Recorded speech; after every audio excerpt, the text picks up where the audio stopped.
Happy New Year and welcome back to the Future Skills podcast. My guest this week is Liam Walker from Intelligent Charging Systems. We're diving into the EV sector and we're also going to be finding out from Liam a little bit more about the ICS charge points.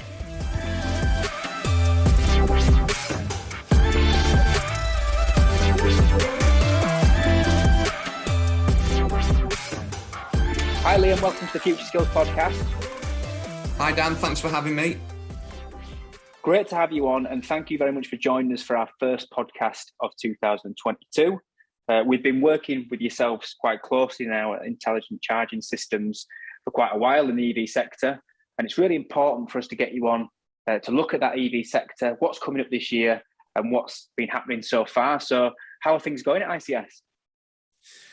Very well, thank you, Dan. Yeah, Happy New Year to all the listeners out there. Yeah, it's going great. We finished 2021 very, very strongly. It's been great that we've managed to put ourselves in a position whereby we're being mentioned in the same breath as some of the more established EV charging brands out there. So yeah, that's only a positive. And of course, 2022 brings further key points on the roadmap for us as ICS in terms of what we're able to offer. So we're hoping that the success we've had last year, that can continue into this year and beyond.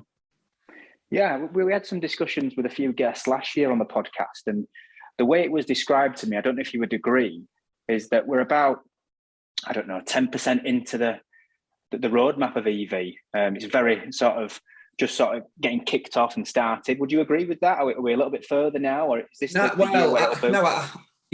think it's a very valid point. I really do think we've only scratched the surface, and you're probably as best placed, Dan, than anybody to talk about what contractors have opened up their horizons to in terms of the kind of service provision they're looking to offer. And I'm sure you're seeing a trend at your centre that suggests that the demand for people to become qualified to install EV chargers is only growing. And I think that's reflective of the industry in general. I think the UK's Road to Zero strategy has had to be revised, such as been the uptake and demand for both electric vehicles and an improvement in the existing EV charging infrastructure. So yeah, it's very exciting. I do think we've very much only scratched the surface, and long may this interest and demand continue.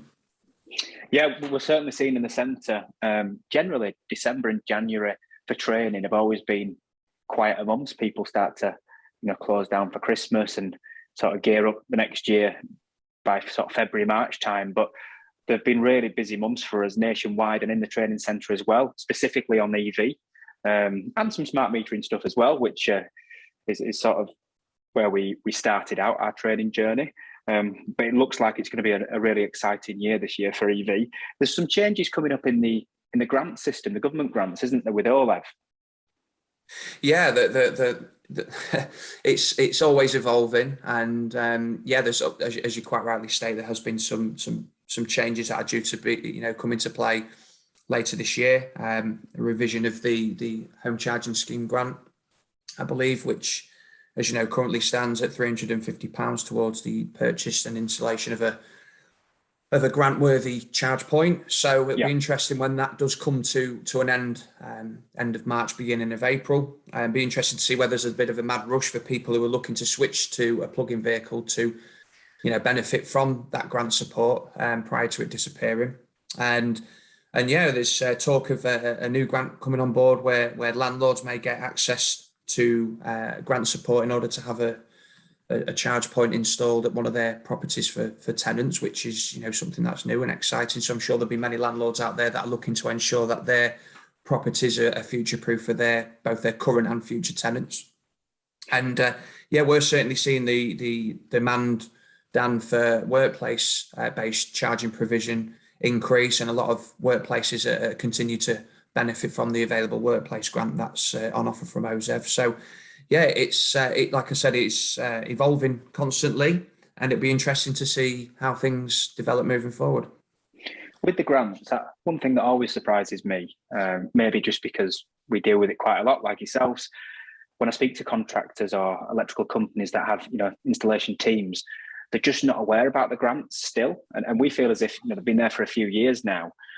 There's definitely a lack of education in the electrical industry. Have you found that with some of the people that you deal with, electrical contractors, not knowing about the grants and what's available? Yeah, undeniably, and the grant and anything related to the grant process is certainly something that contractors are quite open and willing to articulate that they don't have all the answers, or they're unsure, or they've heard this and they've heard that.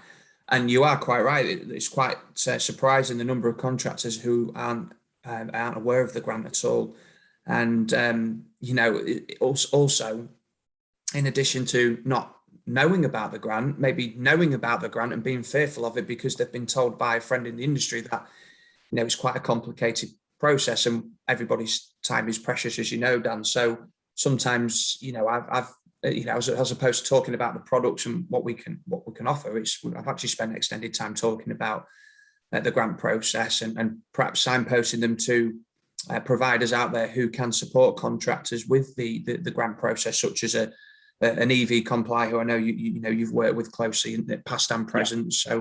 So yeah, it is quite concerning because I do think the information could be a little bit more readily available and a little bit clearer to understand, and that has seemed to have naturally developed into part of the process for my role within the industry, educating contractors.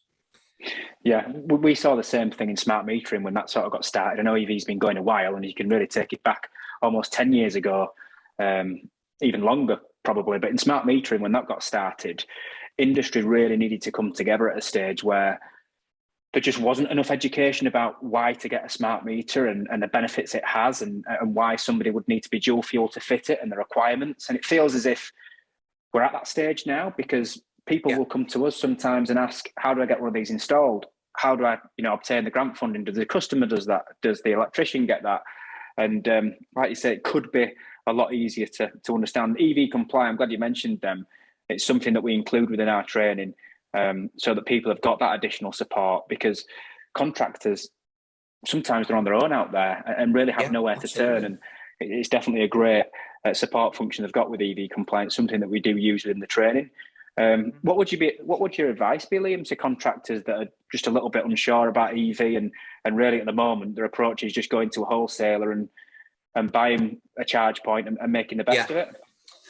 Well, it's difficult to comment for if it was referring to perhaps manufacturers' support, Dan. I mean, it's difficult to comment on the level of support other manufacturers can offer, but certainly from an ICS perspective, I'd like to think that that myself and my colleagues in both technical and sales have got a level of understanding of what frustrations contractors do encounter, and as such are able to advise them or signpost them. So I do regularly signpost contractors towards the EV Comply platform. And, just even in some cases, if it's for the contractor to rule out that maybe at this initial stage, when they're first dipping the toe into EV charge point installations, it might not quite be the service for them, but they can see it definitely be something they would access in 6, 8, 9, 12 months down the line when they're becoming a lot more, prominent with their EV charge point installs. So, in terms of what advice I would offer to contractors, don't be shy in terms of asking yourselves, obviously as a training provider, and the manufacturer's products that you're choosing to work with for a little bit of guidance. Naturally, from our perspective, let's hope it's ICS that they're reaching out to, of course. But again, a number of times the team at EV Comply have been more than willing to perhaps show demos to contractors who are intrigued, or have a phone call or a Teams call to explain what EV Comply can offer. And as I said, in a lot of cases, yes, the contractor does decide, this sounds perfect for me. But there are definitely been some cases where the contractor's gone, that was really useful. Thank you for your help. But at the moment, I'm perhaps not quite ready for EV Comply. I'm just going to continue to fit as and when I'm approached. And then as I sort of jump in at the deep end in future, then I can definitely be something that I see it being something I access more regularly. And what about your products, Liam, at ICS? How does it work? What are the benefits of it? How would you explain it to the listeners? Yes, it's a good question, and it's one I get asked regularly. Also, how does your product compare to, and I often get asked about certain products in the market, and there's one thing I do say regularly is, there are some fantastic products out there on the market, Dan, and I'm not a competitor basher at all. And I think those contractors who have done the due diligence, they kind of already come to you with an understanding of, well, I know this product can do this. I know your product can do that. I'm just asking whether it can also do X, Y, and Z. I've seen this product and it's perhaps not quite suitable for what we're looking for as a electrical contracting company. But where we've had a lot of success, Dan, is our units don't require an earth rod for installation, which has been a big plus point. I know that there are other manufacturers. It's a biggie, isn't it? Yeah, I mean, obviously that forms. I would imagine that forms a big topic for discussion on your training courses with your tutors when you've got candidates, both at the centre and remotely on your city and guilds courses. And I think it's perhaps maybe led to the course delivery evolving somewhat. And I'm sure you'd be able to comment on that. And previously they've had units hooked up to test rigs that do require an earth rod because they're kind of sticking to regs and trying to be correct and all above board. But now there are a number of manufacturers out there who are offering these units that have the built-in sort of open protection, if you like. Yeah. And it's no doubt it's evolving. What you guys are doing as a training provider, it's certainly changing and evolving the charge point offerings in the market. You're seeing a number of manufacturers who historically haven't offered that particular feature who are now coming to market with something. I think it's probably better late than never, because ultimately you want to see advancements in the industry, and I'm pretty sure there'll be some manufacturers, and I'd like to think ourselves included, that consider that they're driving competitor innovation. And whilst that might be seen as a negative, I actually see it as the complete opposite. I see that as a positive. And we've certainly took inspiration from some successful products out there while sprinkling a bit of our own ICS stardust on what we have to offer. And so that's certainly a key feature. We've recently added solar compatibility to our range as well, which is something that is quite exciting, because obviously there's a number of consumers out there who have benefited from having solar panels on their roof and wish to benefit from incorporating any spare solar generated power towards supplementing their electric vehicle charge, both domestically and commercially. So that was a feature that we was keen to add, and unfortunately we have that now.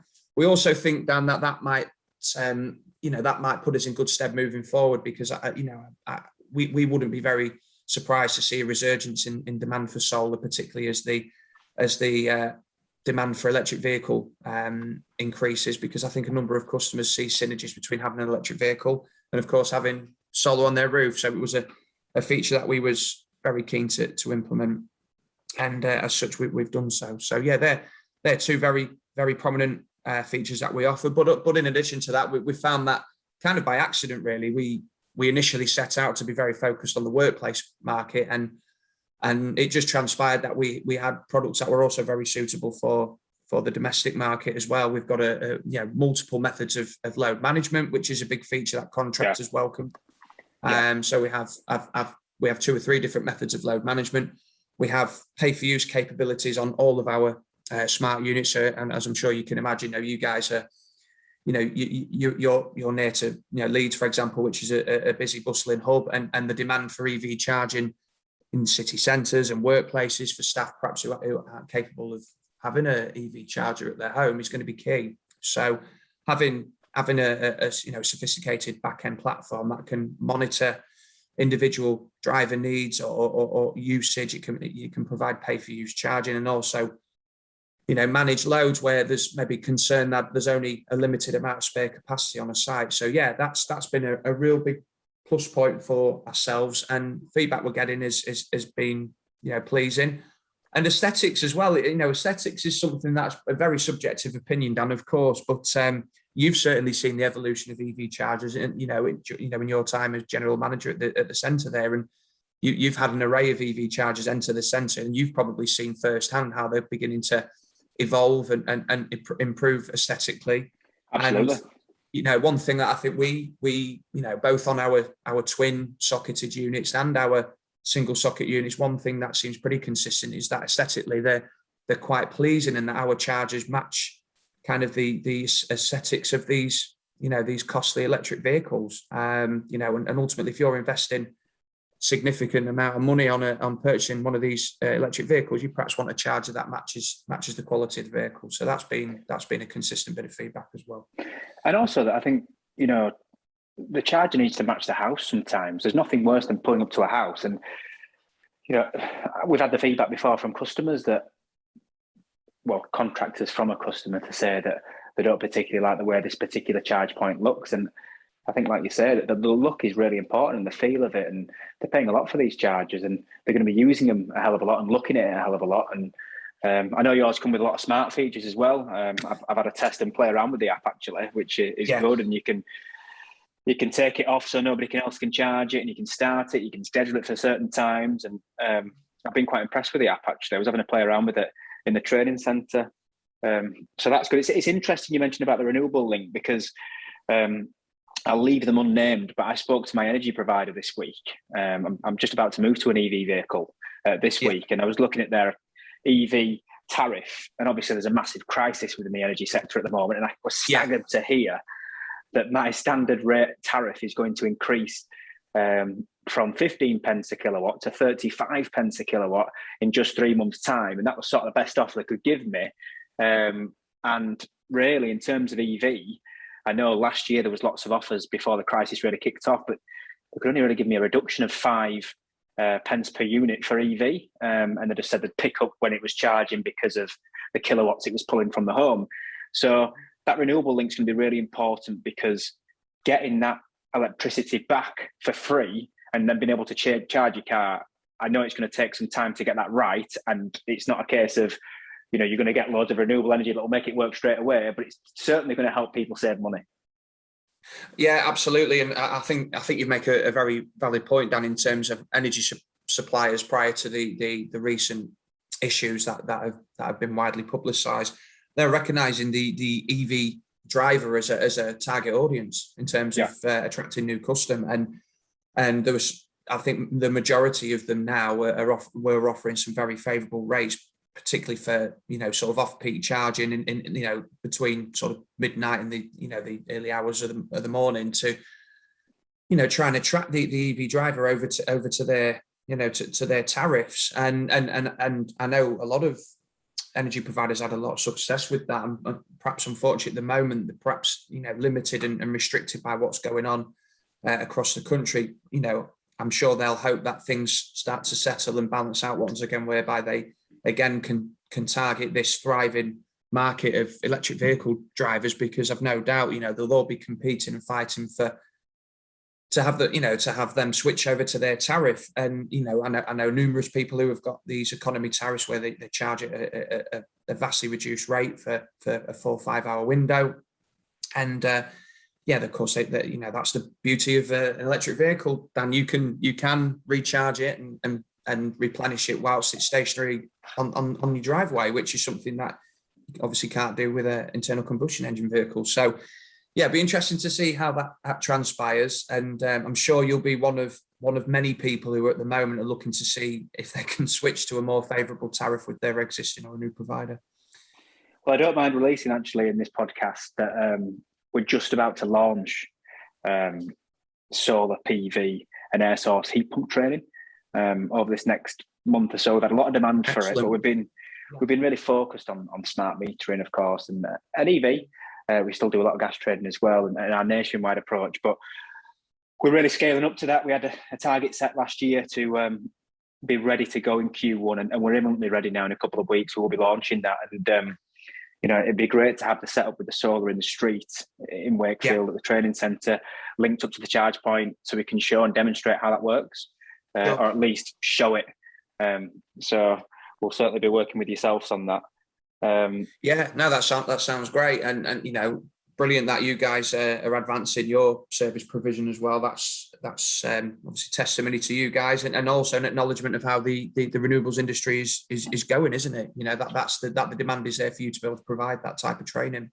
It's coming back because I think people were quite badly bitten by solar at one stage a few years ago, and you mentioned it, and people didn't want to hear anymore that we dealt with that before when there was the green grants available, and you know, it sort of went wrong in the end, but it's definitely coming back, and we've seen a lot of demand for that. So, like I say, it's certainly coming back to universal skills as well, and it's great to hear that that's available within the ICS charge points.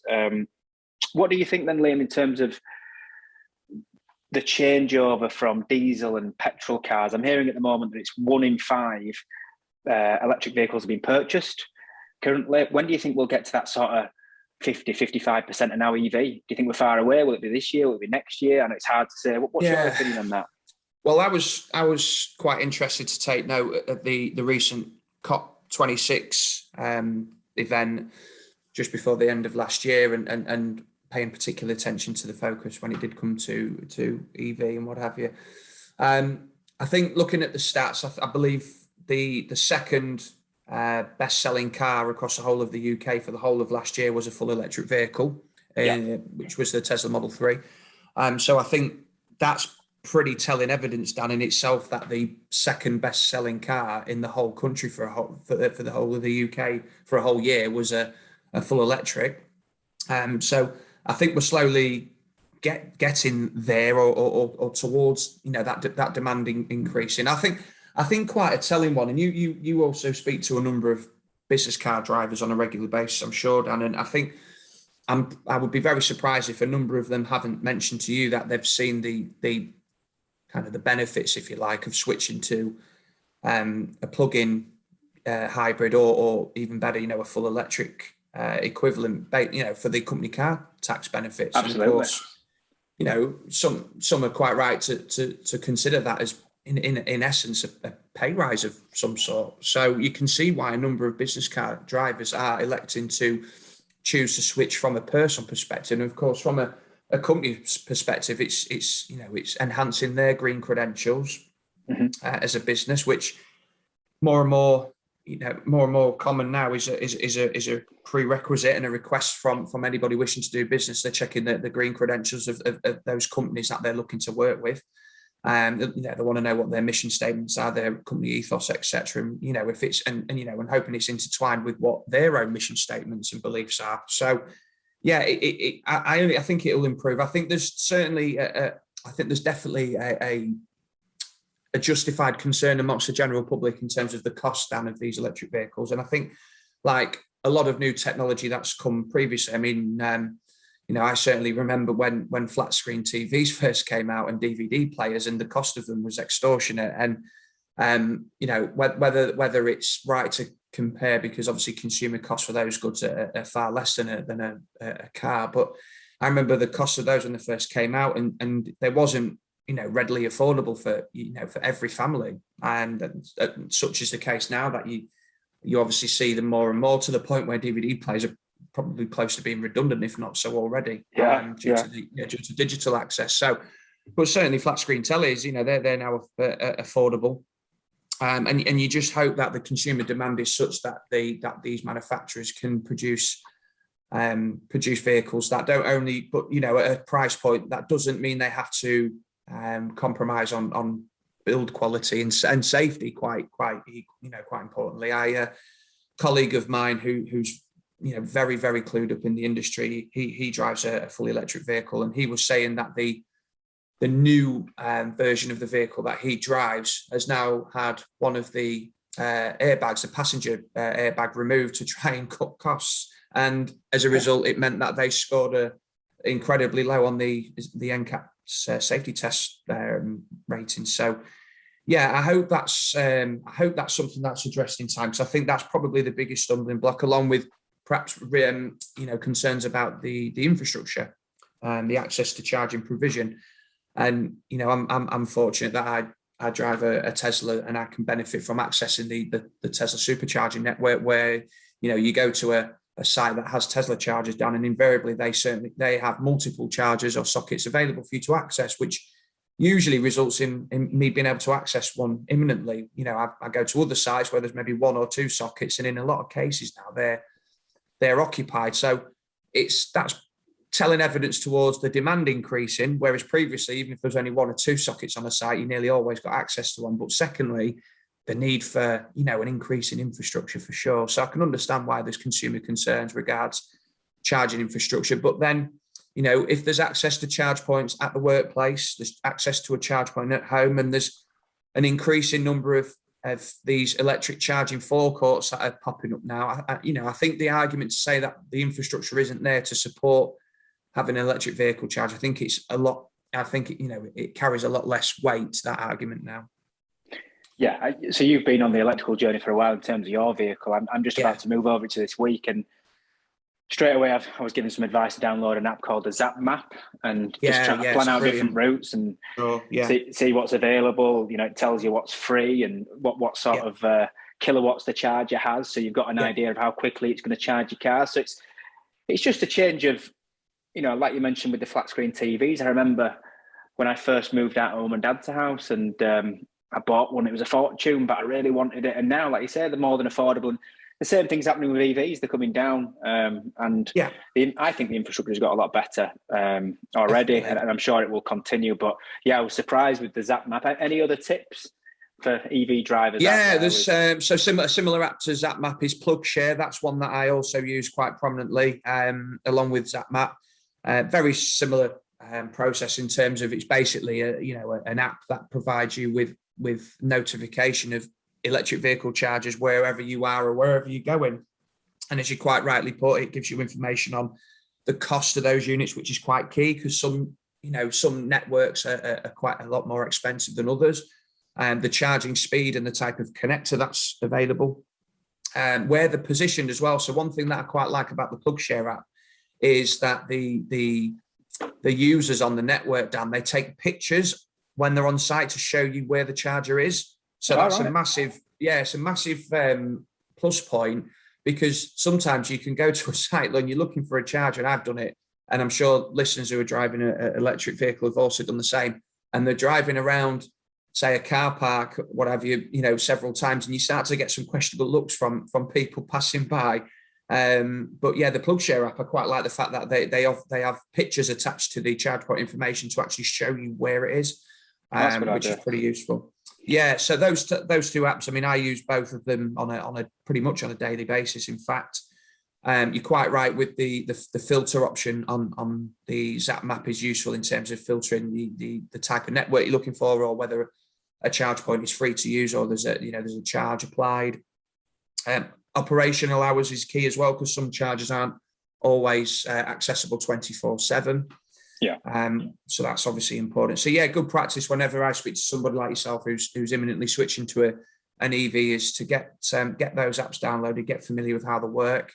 And it's just a little bit as well, Dan. It's just an acknowledgement that you might have to slightly change your habits a little bit. So if you're going to do a journey, get into the habit of going on one of those two apps and sort of mapping out your journey and saying, right, well, I can stop there for a coffee break, or I can get charged here and go all the way through without stopping. And it's just a little bit, it's just being malleable to a little bit of, being flexible enough to adapt to change a little bit.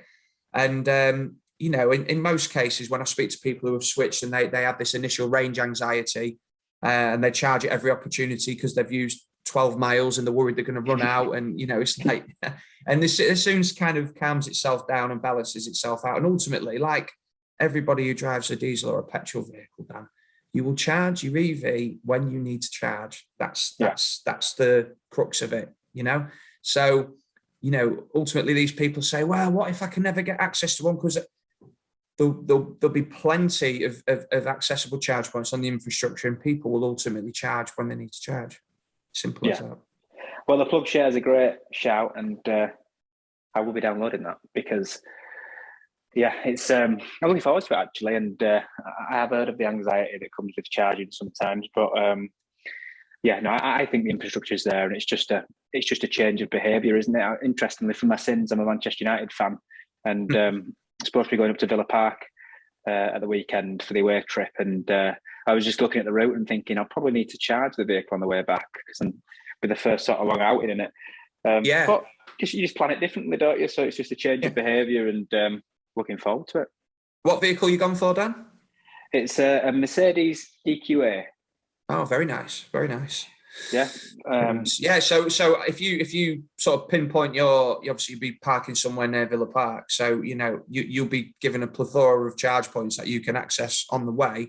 And I mean, I don't know, depending on the range capability of the vehicle, you know, whether you can do there and back, I don't know, weather permitting, if it, you know, if it's cold and you've got the blowers on, etc. But you know, you'll be able to find multiple charge points that you can access on the way or on the way back. That will suffice if you do need to stop off. And the speeds of these chargers now as well is quite remarkable, because it's, you know, I remember a time when I first drove an electric vehicle, and I was at a service station, Dan, for an hour to add 100 miles. It was, or not even 100 miles, about 90 miles. And I was there for an hour at a service station. Yeah.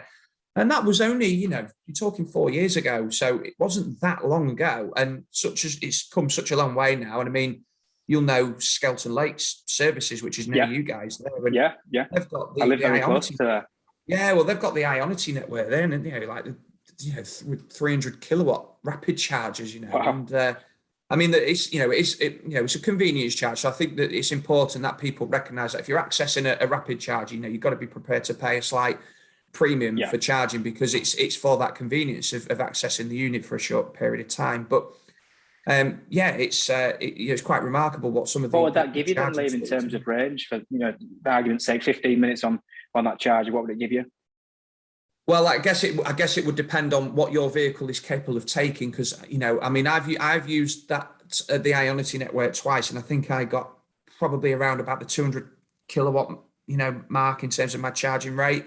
Yeah. But, you know, in a 15-minute spell, you was comfortably adding the best part to, you know, 200 miles was easy, like done. And by the time I've gone in the service station, nipped to the loo or whatever, or returned a few calls, maybe got a bite to eat, I was back on the road, mate, you know. So it's pretty impressive. But I have to say, in and around the Leeds area, I know you kind of located that way on, there's the charging infrastructure is very healthy, I have to say. And I mean, I live in North East Lincolnshire, so I live the other side of the Humber Bridge. So the charging infrastructure in comparison is a lot less, but it's growing. It's certainly growing, and you know, I'm able to charge at home overnight. There are a very small number of rapid chargers that I can access, but the flip side of living in a quieter part of the country, Dan, is where there's a lot more people driving electric vehicles where you are compared to me. It means there's perhaps not as much of a fight for access to a charger. So you've got the increased provision sort of in the West Yorks area, and I've got a reduction, but then there's fewer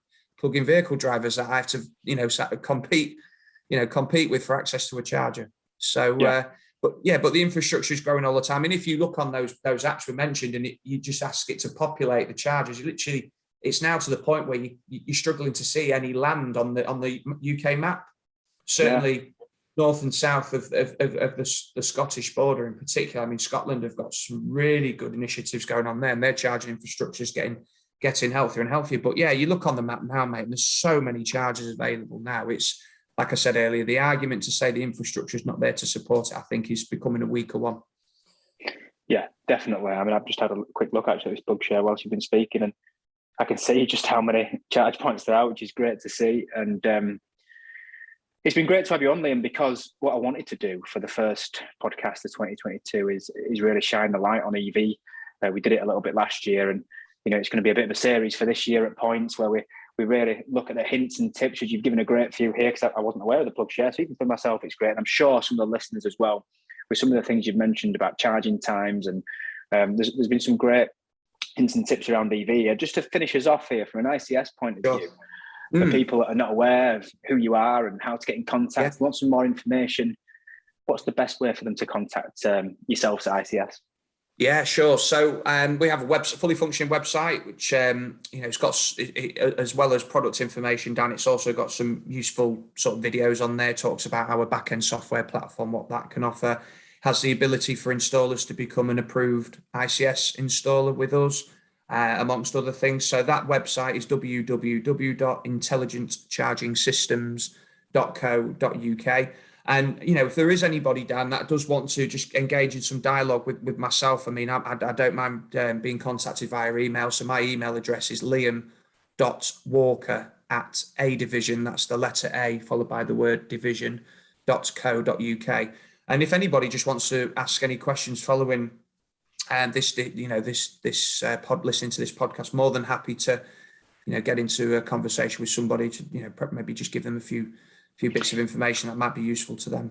Yeah, we'll be tagging it we'll tag you on LinkedIn if that's okay. And perhaps if anyone's got any questions, they can drop them in the comments. He'll also be going out on Spotify, Apple playlists, Apple Podcasts, and YouTube as well. But we'll definitely be on LinkedIn. So brilliant. We're on all those platforms as well, Dan. So we have got a YouTube channel. It's got a couple of it's got quite a useful FAQ video on there. For a lot of contractors tend to ask similar questions, so we put together a useful FAQ video on our YouTube channel, and likewise we're on we have our own LinkedIn page as well and what have you. So please, by all means, listeners, do follow us and it'd be good to get some interaction going.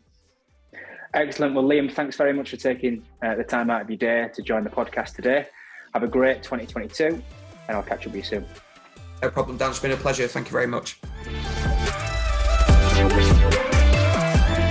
Thanks for tuning in to the latest episode of the Future Skills podcast, where we had a little look further into the EV sector and also the things that ICS are doing. Big thanks to our guest this week, Liam Walker from Intelligent Charging Systems.